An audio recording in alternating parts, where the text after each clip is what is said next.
Take control. Automate smarter. Hello, shopper. Have you ever wondered why the bot didn't accept a certain batch? ShopperX has a powerful feature that can help you understand exactly that: batch history. With this feature, you can view all the batches that were sent to your account and analyzed by the app, including the ones that weren't accepted. By tapping on any batch in the list, you'll see the exact reason it was rejected. It might be due to a rule you set, a blocked store, a low payout, or simply because another shopper accepted it before you. But more importantly, batch history gives you a full overview of what Instacart is actually sending to your account. You can see the average batch values, the most frequent stores, what times batches are coming in, and how those offers behave over time. This information is extremely valuable to help you understand the current state of the market.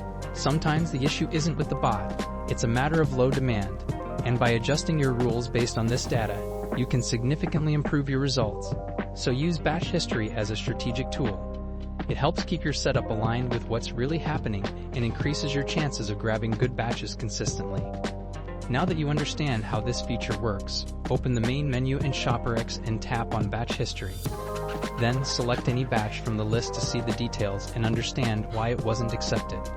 Let's continue.